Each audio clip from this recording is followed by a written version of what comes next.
I am here at the Fashion and Textile Museum in Bermondsey in London, and I am with the wonderful, wonderful Sarah Campbell. Ta-da! So tell us more about you, because I've got loads to talk about. I want to ask you lots of questions. Okay. I think you need to tell everybody how you see yourself. Oh, thank you. Well, I'm here with the wonderful Annie Sloan, as it happens. So I am Sarah Campbell, as she says, and I worked in this exhibition in the museum is the work of my life's work, really, and the first 50 years of my life's work was spent with my sister, Susan Collier, and we worked together for those many years. And then she died in 2011, so subsequently the work is just me as Sarah Campbell on my own. And I really see myself as a painter of patterns. That's my job, and I think it's my expertise, and it's what people know or get from what I do. Yeah, Yes. it is. There's a lot of pattern. Now, I was really, actually, can I just say how wonderful it is to be in this exhibition, because you've got bird sound. Yes. Which is so delightful, and it sort of sets the scene Yes, for well, the whole thing. The curator, Teresa, chose those birds, and Beautiful. it's very charming. Really charming. Yes. Anyway, back to you. And I saw you as a designer, a fabric designer. Yes. And so I was really surprised when we were just been chatting earlier over lunch that you've not been trained really as a fashion or as a fabric designer. No. I mean, because your designs are so, I mean, I am blown away by the freshness of design, the colours, the patterns, the influences. It's all absolutely fantastic. And I'm really not just saying that because everyone knows me. I do sense, I don't say it if I don't believe it, and Right. I really am blown Well, away. thank you. I know, it's fantastic. I think that's because we weren't trained as fabric designers, probably, Yes. or textile designers. Exact So textiles. Susan came at being a textile designer by a long route of being naughty at school and learning to cook, and then became, in fact, the assistant to Pat Albeck, who's a very famous English designer. And she was her assistant for a year, and she learnt quite a lot about textiles. But I think Susan did want to be a painter, and she realised she could paint for textiles. So she came at it that way, and I came at it because I was her younger sister by 8 years, and she got rather busy in her terms, and she said, "You can draw, come and help me." So that's how I started. And in fact, I had no ambition to be a textile designer at all. I didn't think about it, I don't think. But it happened that I was interested in the idea of repeat and of colour, but it wasn't overt, it wasn't stated. And it happened that between us, we worked very well together, and we made things that were successful. So there was sort of no reason not to go on doing it. But I was at school, and I did my schooling, and then I went to Chelsea Art School, and I did graphic design. But all during that time, I was working with Susan as well. So that was always in the background. It was always in the background, and we really learnt by doing and by looking, and we were very lucky, if that is the word, to be living. Susan lived in Balham, South London, and Liberty of London Prints, which was the wholesale company to do with Liberty. They printed nearby. They printed in Merton Abbey, Merton Abbey. I went there. Yeah. That's amazing. Then just down the road on the Northern Line. Wow. Yes, and I printed some of my fabrics Yeah, there. well, Merton Abbey was wonderful. It was incredible. Do you remember? Lovely, and the print sheds and the Absolutely river and beautiful. the water wheel and everything Yeah. else. Gorgeous. Wow. Gone, all gone. But anyway, All gone. that's I mean, where they were. So Susan, living on the Northern Line in Balham, nipped down to Merton, and she hadn't had much success with her designs, but Mr. Weiner at Liberty of London Prints, who was the producer, liked what she brought, because Liberty liked, and still do like, proper drawing, proper colour, and proper interest in textile. And in fact, it was the right home. And it was fortunate, but it was a good instinct on her part. And so we worked with them for 15 or so years. And during that time, we really learnt what a textile design is, how you produce them, what goes better on cotton or wool or silk, what 2 colours as opposed to 6 colours or 12 colours, sizes, half drops, engraving or not, screen printing or roller printing, all of those things we learnt on the job. And it was just easy to learn. And you were, I think you're pretty productive as well. Very. I mean, there does seem to be Yes. an enormous amount of stuff We did here. do a lot. We did, and the other thing is that they're very different. I mean, there's some teeny-weeny paisleys that you can see downstairs, scarves, I always call it one whisker brushwork, you know, teeny things.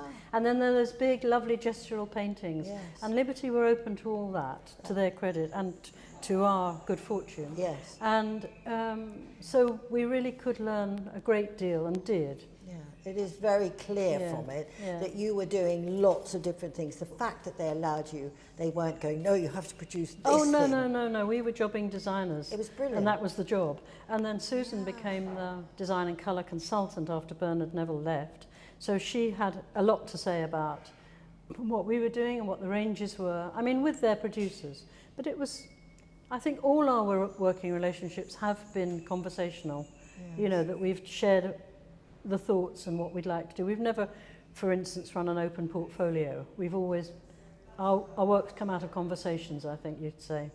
That's very nice. So there's a lot of personal contact to and fro there. and what do you really need? Yeah, really, really lovely. Yeah. I think that's very clear. And what I love is that you start with you've got abstracts, you've got gorgeous sort of landscapey things. It's everything. And I feel it's very, what I would use the word painterly. Yes. Even the things which are not painterly, they're more tight, like you're saying, the one brush stuff. Yeah. They're still very painterly. My background is painting. Yes. And I really appreciate the way that brush works and colours and overlays and all of this. You've got it there. And many fabric designs do tend to be quite tight. And yours are not. No. It's gorgeous. Well, we did set a lot of store by what we call the mark of the hand. And we had a rubber stamp made, which is downstairs, which says, do not alter, do not neaten, do not cut, because people used to try and think we needed tidying up. But our gestural marks were on purpose, as you can see by that thing there, that dress there. Is, you know, the marks are loose, but they're purposeful. Absolutely. And I think purposeful was what we were. But we also, because we did so much with Liberty, and they had an enormous range of design output. So that when I say jobbing designers, we took pride in being able to do a geometric, a floral, a paisley, a dot. That was our skill, and that's what we took pride in it. Yes. And we didn't want to just be stuck to one thing. Yeah. No. Also, it's much more interesting. Much more interesting. Do I have to do the same thing again and again? Oh, hell. So pattern obviously is really, really, really important. There's so many gorgeous, and you achieve them lots of different ways. So it's hand painting, you've done stenciling, and also, and I love that you do potato printing. Yes. Well, I've come to potato prints rather late in life. Most people start with when it. they're 5. I didn't. But because now I do a lot of painting direct on cloth, like my coat, that's more like stencils and potatoes and such like. Yeah. That all the work done commercially with Susan and me together, that was on paper. Gouache paint on paper. Yeah. I'm going to give you some of my paint. I think you might like Oh, it. okay. We'll see. So there so many things I want to talk about. So one of them is that the colour. Obviously, colour is really important. Yes. The other thing is your painted fabrics, which are really, really, really special.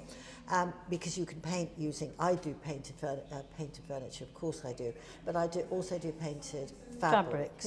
So that's where I think I'm going to give you some of my paint, so you can have a go. I'm open to it. Thank you.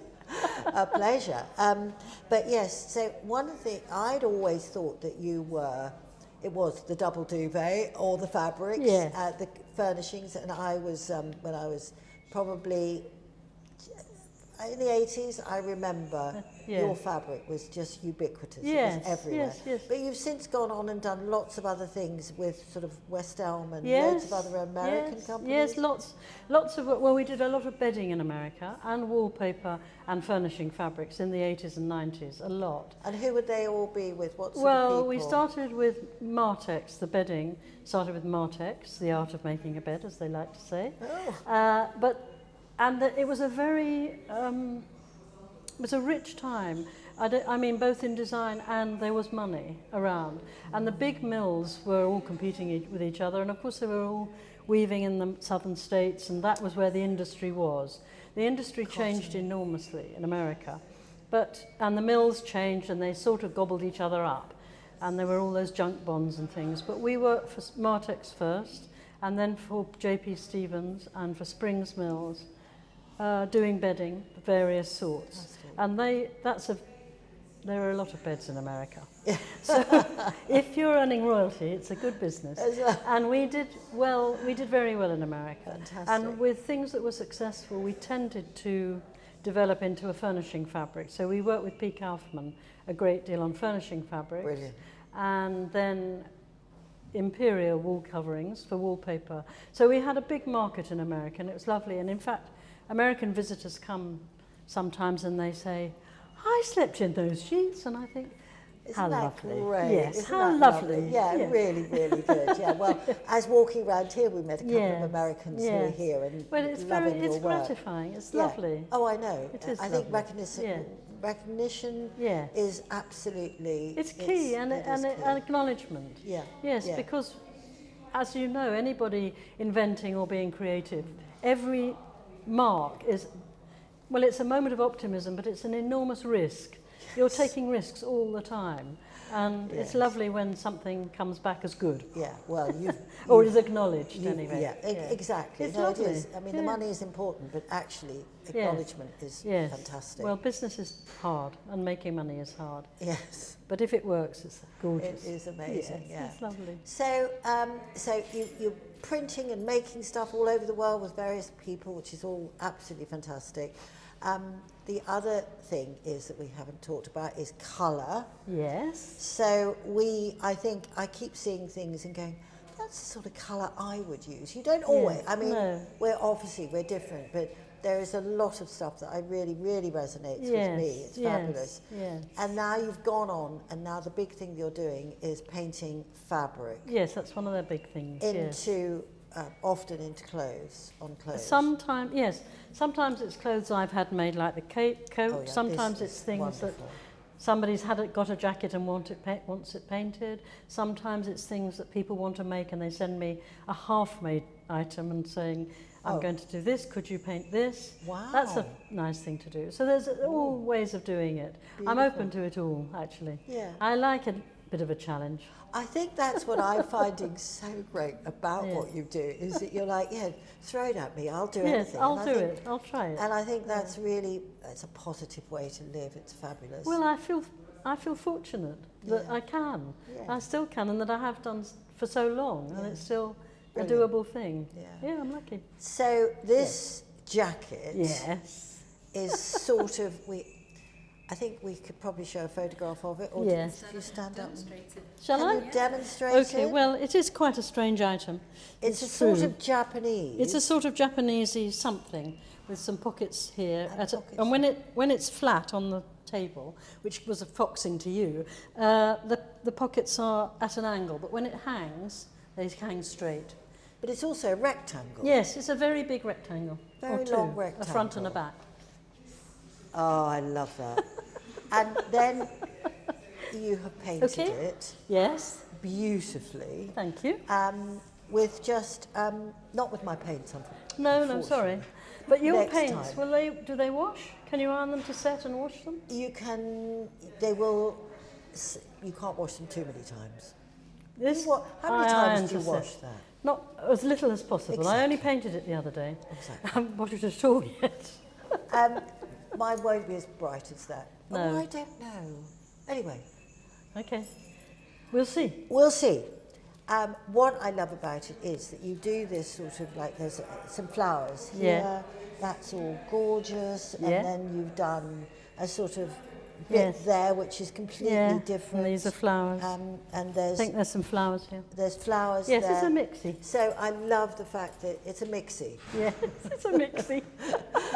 And that's what brings it all together, because people are terribly scared that to mix a flower with something abstract, or and you haven't got 2 colours or 3 colours, you've got lots of colours. But it has got, black and whitish patches and multi-patches. Yeah. So it has got divisions, and it has got geometrics and flowers. Yeah. There is a There's plan. a bit of a plan. Yes. So that's something that people often say, but how do you make lots of colour work? And I think you've just said it. Because I say it all the time. If you have lots of white, and if you have black, it will all come together.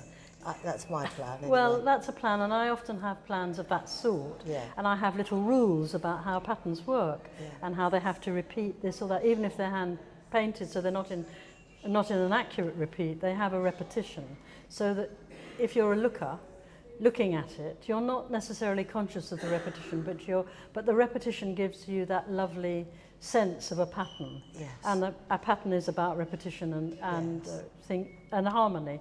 So I have those rules privately going on in my head. Yeah, that's perfect. And there's also something about the sizes. So you've got small and big, but nothing ridiculously. It's not huge, but quite big. But I'm a short person. If I was a very tall person, I might do something quite differently dramatic. Yeah. And that's what's also lovely about painting, as opposed to doing something on a computer screen, is that you have a very direct relationship with scale and colour and how something works and where your body happens to be or what you're sitting on.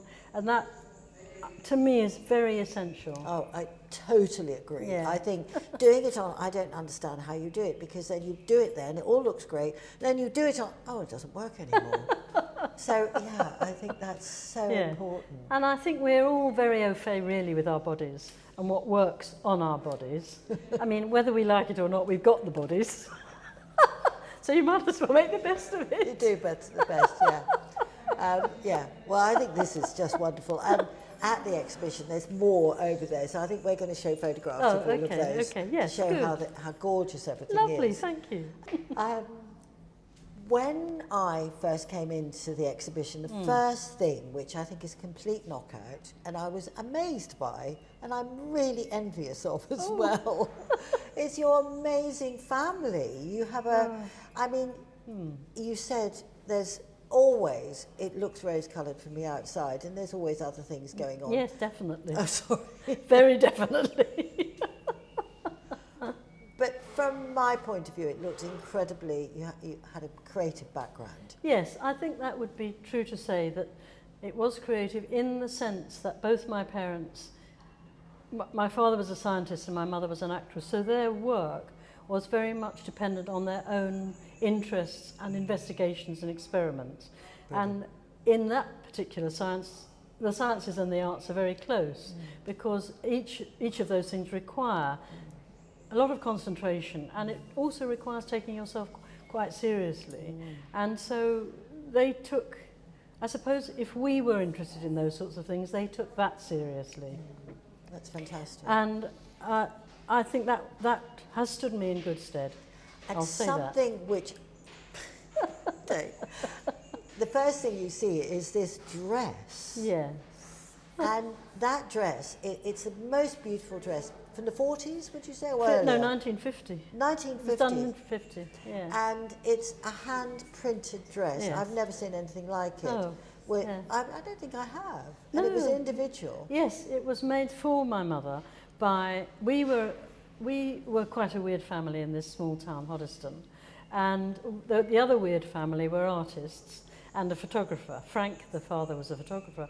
And Pamela, the mother, was a botanical artist. But as a sideline, they also printed fabric on their kitchen table, like quite a lot of people did, actually. I mean, there are several groups of people like Baron and Larcher and people who also did that sort of thing. Anyway, he was going to paint a portrait of my mother, and how that happened I don't know, but it's a very grand notion. maybe he wanted to do it, and she agreed. And for the portrait, they made her this dress, and they printed the fabric on their table, and they sewed it up. And the photograph of her posing in our dining room, which was the smart room in our house, which had striped wallpaper, matte shiny stripes, very posh. Oh, God. Anyway, And the curtains. And curtains Which with were- stars on. Oh, They printed that, and she wore the dress in that photograph. And the portrait of my mother in that dress is actually with my former husband.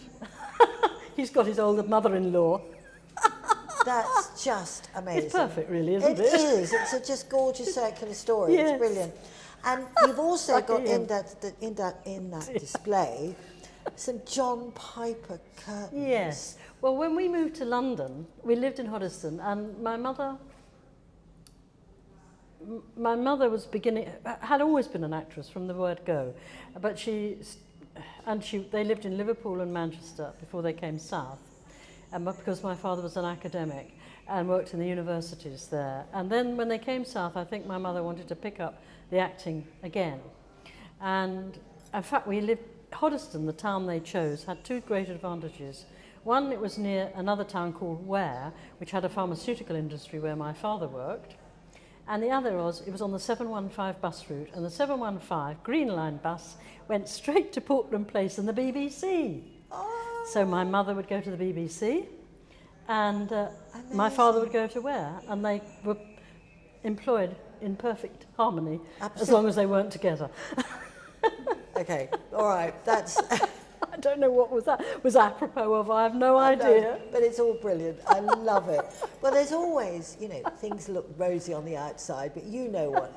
But to me, it's just, I just love the sort of creativity. And Yes, it was the John Piper. curtains. So we moved John to London. Piper, in case you don't know, is a really well-known painter from the 50s in England. I mean, Yes. really wonderful. An English painter and also a textile designer, as quite a lot of painters They were. and artists Ben did Nicholson textiles. and many others. Lots, Picasso, Leger, yes. Raoul Dufy, Yeah.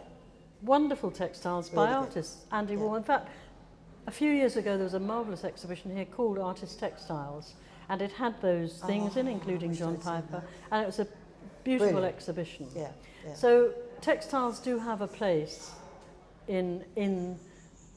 or rather artists have a place in design in textiles. Totally. I think, it's that way around. yes, the two together is wonderful. So when we moved to London, my mother bought those curtains. We moved to a house I never cared for much, but it had very big, long Victorian windows, and she bought those curtains, which must have been new at the time.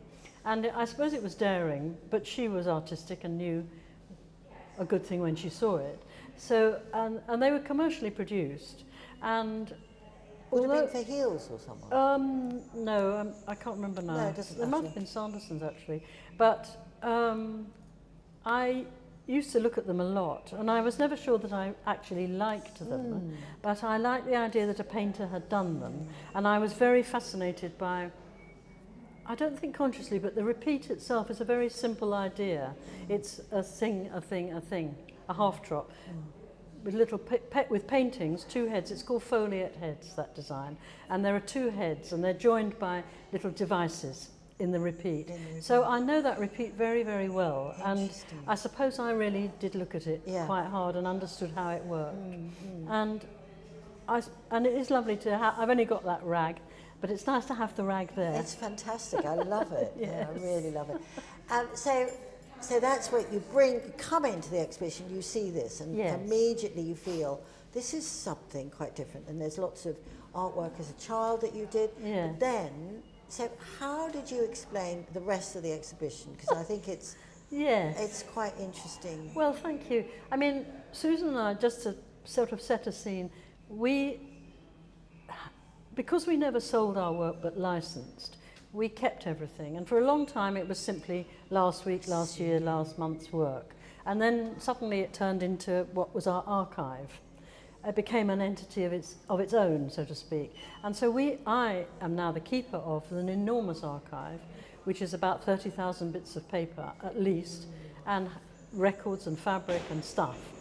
And it's a thing I know very well, and we made a book about the archive in 2012.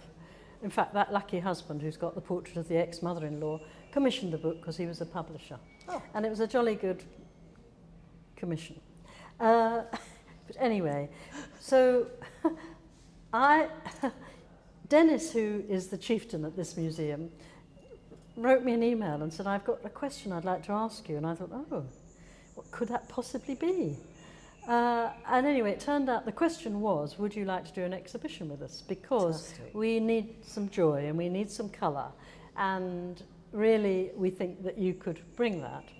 And so naturally, I said yes. Of course you did. And so that's how it started.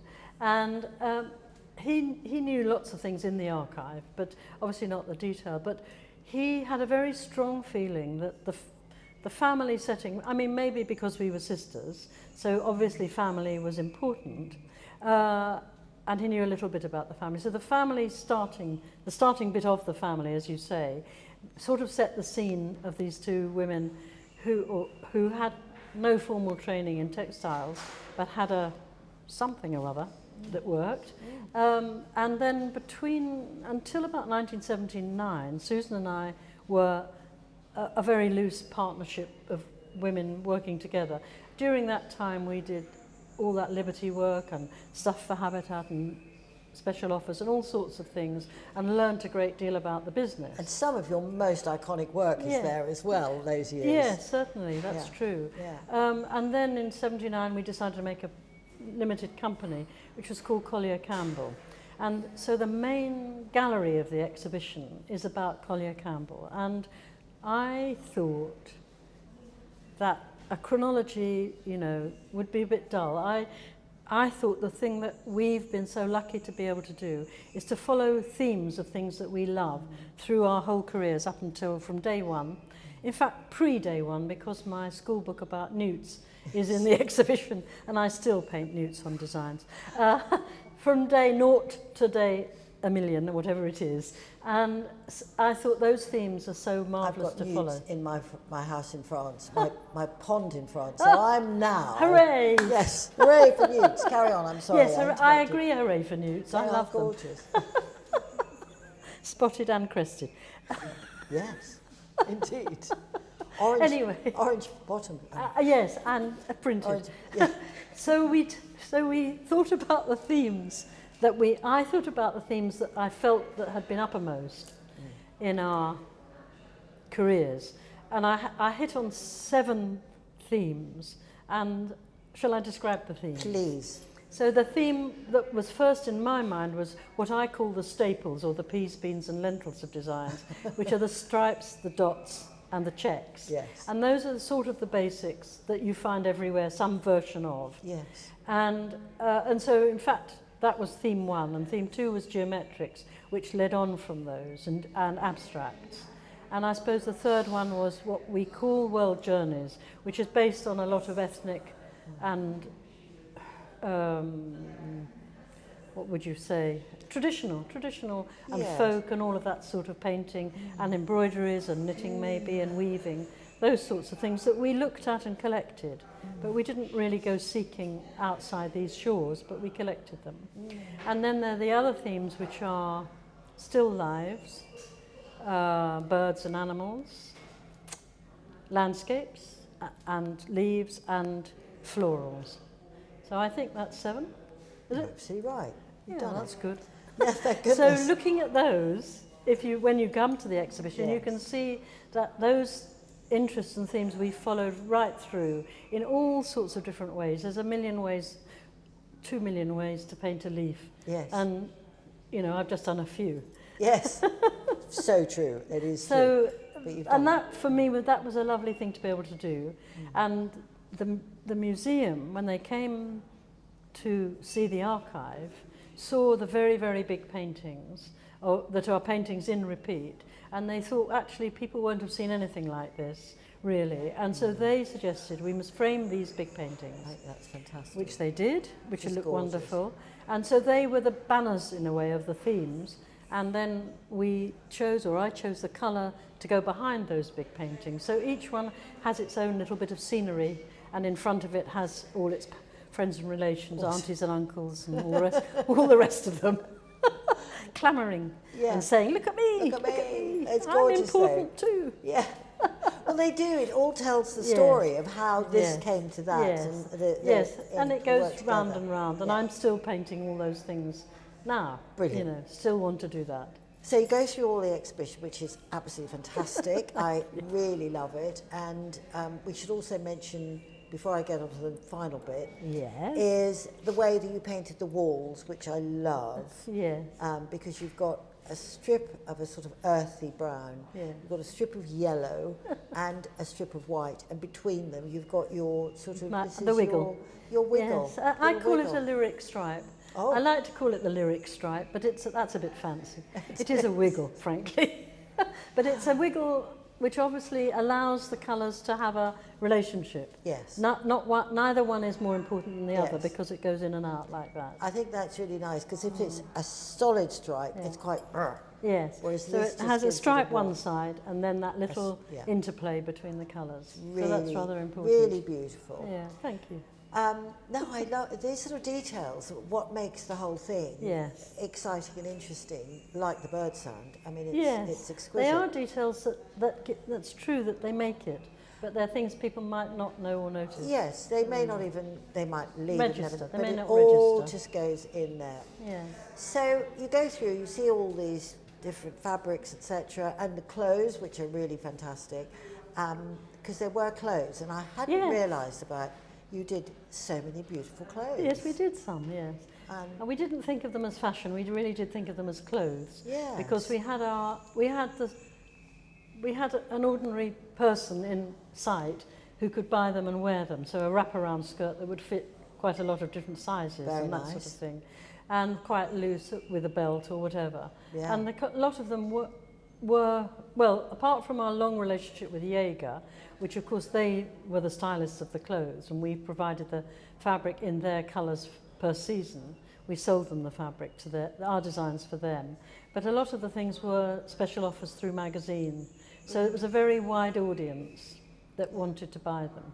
That's something I relate to too, that you're not just selling to the very rich, No. you're not selling to the mass market, you're doing both. Well, and I think that was yes, really... we wanted really, our plan always, and I think perhaps came from our very left-wing upbringing, was that we should do the best thing we could possibly do for the best number of people that they could achieve to get. They didn't have to have lots of money. I really relate to that. So I that think is that's the a plan. lovely... The plan is get it out there. Yeah, yeah. Best yeah, design. Yes. And give some people, really make life better. Yes, With well, colour and pattern. Interestingly, as we walk through here, lots of people have come up to you and said, Yes. I love you.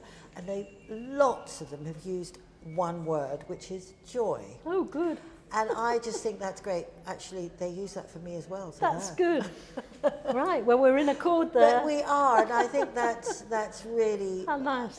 Yeah, because colour, I think, colour and pattern is really Oh, important. colour Yeah. makes things live. Yeah. And makes people happy. It's just It true. does. It is true. I'll tell my son, when he was very little and just pulling himself up to sofa to walk along, my sister had a sofa upholstered in that bright Bauhaus. And he, maybe he was 1 or 1.5 or something. And he went along the sofa licking up the colour as he went. Oh, And I thought, well, that's just it. that Colour is what delicious. it is. Yes. It is delicious. Not only delicious, but nourishing. Nourishing, exactly. Fabulous. Gosh, where do you go from there? That should be I the don't end, know. shouldn't it? It's just gorgeous. You can come back with that.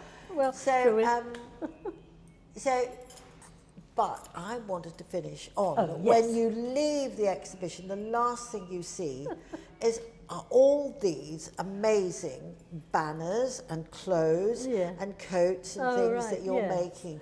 And they're all painted by you, and they're all very different. Yes. And it's you, I think, having your own expressive, I don't know if I'm right, but it's you doing your own expressive, like, this is me, I'm just doing it. And I'm not doing it for anybody, just you. Some of it, that's true for some of it. Some of it are commission. Some of those clothes that are over there were commissions. The jungly jacket was a commission, but some were simply, please do this for me. And I might say, what sort of thing might you like? And some of them, it's true, are just for me, because I paint my clothes it's much easier than going to the shops for me. Oh, much easier. I think it's wonderful to be able to do your own thing. Yes. And who cares? I Yes, mean, it's quite, for me. Quite. It's wonderful. Quite, yes. Well, Sarah, it has been an amazing privilege, and I can't, well, I've already said, but I am really inspired by you. Oh, thank and it's just given me, I don't know, you've given me a license to be a bit more crazy. Oh, do you need that? I think I do. Oh, well, please go ahead. Thank you. And please send me some of your paint. I will. And I'll have a go. Great. That's